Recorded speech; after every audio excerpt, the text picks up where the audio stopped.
Existían prostitutas sagradas dentro de los templos, vestales especiales. Con ellas trabajaban los iniciados célibes. Hoy en día tales mujeres metidas en los lumiciales, no convendrían, escandalizarían. Por eso es que ahora el maituna, la sexo yoga solo se puede practicar y debe practicar entre esposo y esposa en hogares legítimamente constituidos. En el antiguo Egipto de los faraones, aquellos que violaban sus juramentos y divulgaban el gran arcano, eran condenados a pena de muerte. Se les cortaba la cabeza, se les arrancaba el corazón, se incineraban sus cuerpos y por último sus cenizas, eran arrojadas a los cuatro vientos. La misteriosa runa K representa con entera exactitud a la mujer sacerdotisa y también a la espada flamígera. La runa K con su cabalístico 6, vibra con suma intensidad dentro de la esfera de Venus, el planeta del amor. Hombres y mujeres del mundo, sabed que solo con el maituna es posible poner en actividad ese fuego serpentino anular en el cuerpo de la Zeta. Necesitamos con urgencia inmediata aprender a manipular sabiamente el principio femenino eterno de las fuerzas solares. Recordar el águila con cabeza de mujer, la dama sol, el fundamento diamantino de la gran obra del Padre. Primero debemos transmutar el plomo en oro y más tarde necesitamos fabricar diamantes de la mejor calidad. La runa Rita influye decididamente sobre las glándulas endocrinas masculinas y la runa Kaum ejerce su influencia sobre las glándulas femeninas. Existen por allí en el laberinto de todas las teorías muchos marómeros del Hatha Yoga. Esos cirqueros suponen que pueden excluir el maituna y autorrealizarse a fondo sin necesidad de bajar a la novena esfera. Creen esos místicos de las maromas que a base de piruetas y gimnasias absurdas se pueden fabricar los cuerpos solares y llegar al nacimiento segundo. Hace algún tiempo tuve el alto honor de ser invitado a un concilio secreto de la Gran Logia Blanca. Debo informar claramente al mundo que entonces fue descalificado el Hatha Yoga, reprobado, condenado como auténtica y legítima magia negra de la peor clase. Los rectores esotéricos de la humanidad no aceptarán jamás las maromas absurdas del Hatha Yoga. Quien de verdad quiere autorrealizarse a fondo, debe transmutar el hidrógeno sexual Si-12, por medio de la sexo yoga para fabricar con él los cuerpos solares, el traje de bodas del alma. Resulta absolutamente imposible encarnar en nosotros mismos a nuestro real ser si antes no fabricamos los cuerpos de oro en la forja de los cíclopes. Es urgente, indispensable, necesario, caminar con firmeza por la senda del filo de la navaja. Ha llegado la hora de seguir el camino del matrimonio perfecto. Recordad que nuestro lema divisa este lema, voluntad.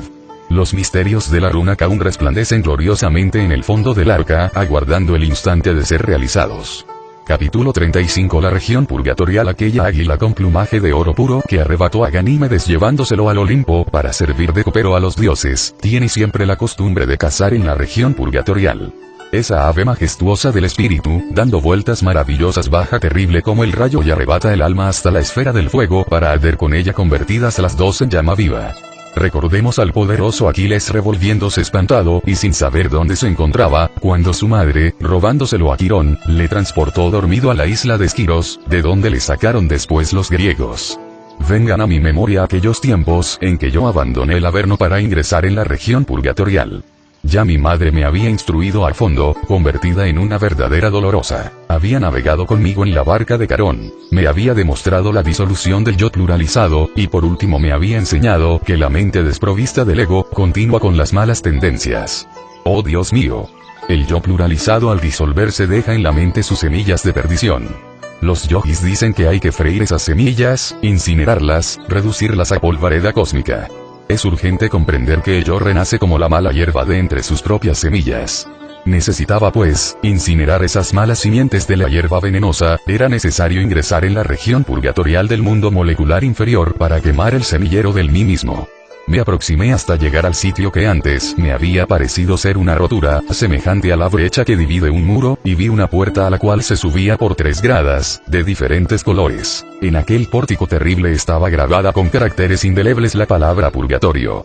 Y vi un portero que aún no había proferido palabra alguna. Estaba de pie aquel genio sobre la grada superior. Era un ángel de extraordinaria belleza, imponente, severo, terriblemente divino. Tenía en su mano derecha una espada desnuda, que reflejaba rayos.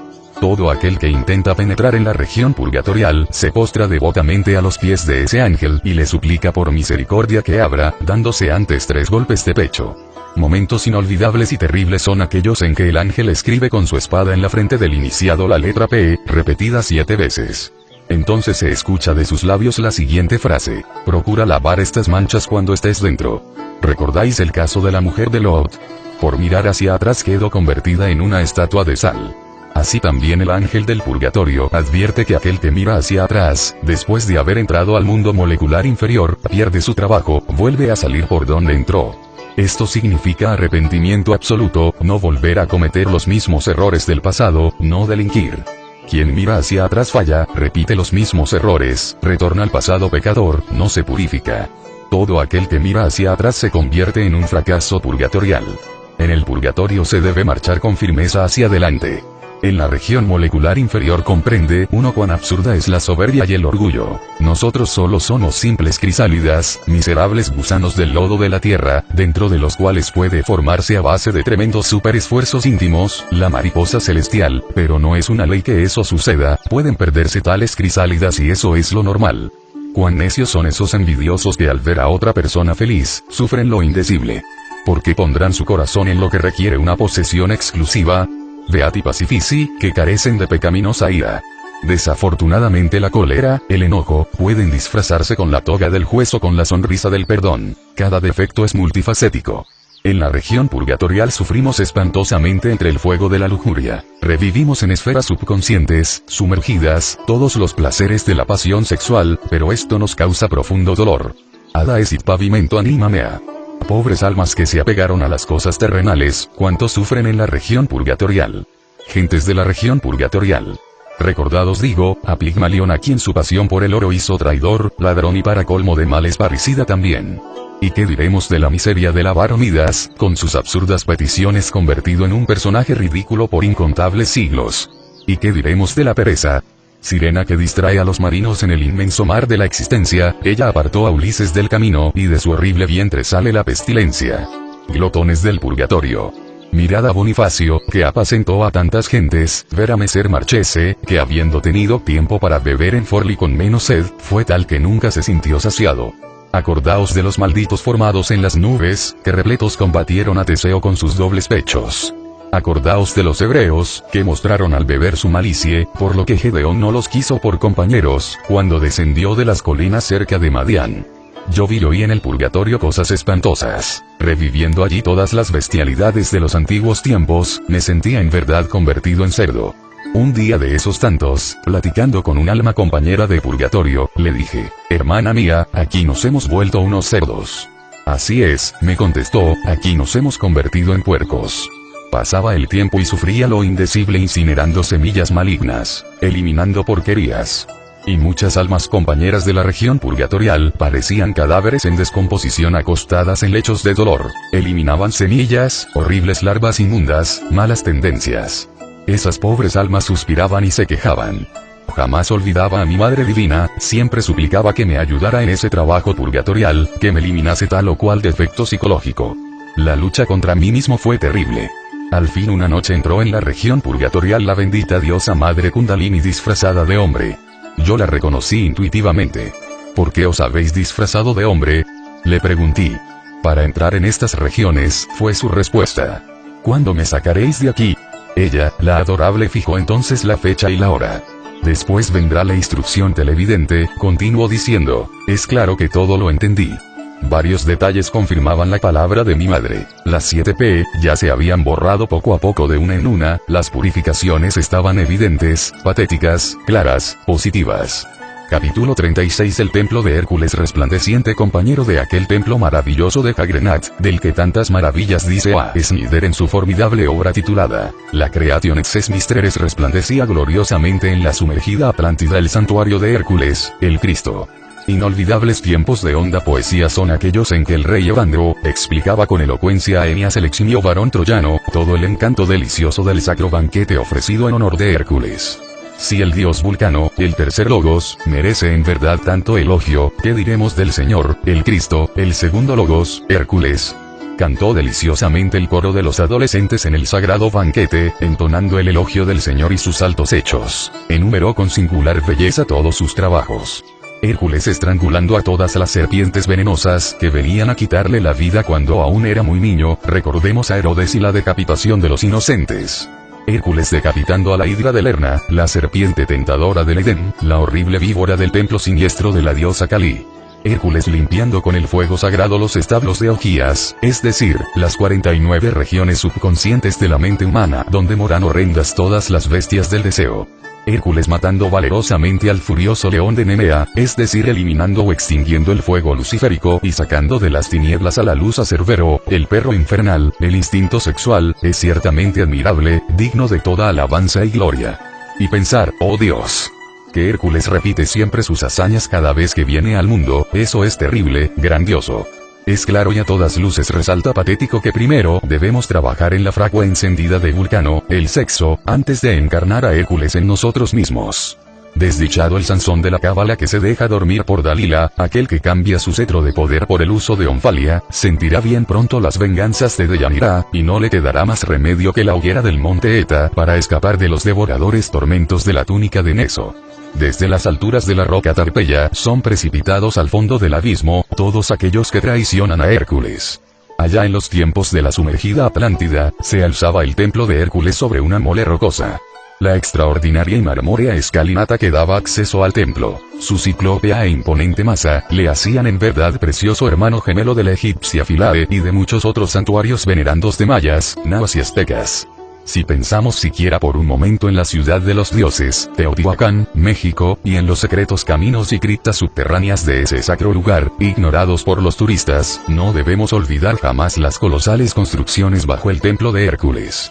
Ciertamente, bajo la fachada posterior del templo se abría un regio pórtico con 12 estatuas de dioses zodiacales que simbolizaban claramente a las 12 facultades del hombre y a los 12 salvadores de los cuales tan sabiamente habló el gran Kabir Jesús. Dicen las viejas tradiciones que tal pórtico era semejante a la célebre Casa del Enano, también llamada Casa del Mago, del gran Teocayo Casa de Dios, de México. Los iniciados entraban reverentes y temerosos bajo aquel pórtico terrible y pasaban bajo las columnas de Hércules. Tales columnas eran de oro puro y en ellas estaban grabadas con caracteres sagrados las palabras Adam Kadmon. Los MM saben muy bien de la J y de la V, plus ultra. 7 áureos escalones por los cuales descendía el iniciado, le conducían hasta un gran recinto rectangular. Aquel misterioso lugar se hallaba todo revestido de oro puro y se correspondía exactamente con la nave superior, abierta siempre a las preces del profano mundo. Esa era la cámara del sol. Existían 4 cámaras más y en todas ellas resplandecían los misterios. La segunda cripta era inefable, a ella se llegaba descendiendo por 5 tramos de plateado estaño, el sagrado metal de Brihaspati, Júpiter o Ino. En la tercera cripta resplandecían los planetas Marte y Venus. La roja coloración del uno y la blancura de espuma de la otra daban al ámbito aquel un rosáceo y hermosísimo tinte. De los 7 palacios solares el de Venus Lucifer es el tercero, lo mismo en la cábala cristiana que en la judía que le hace mansión de Samael.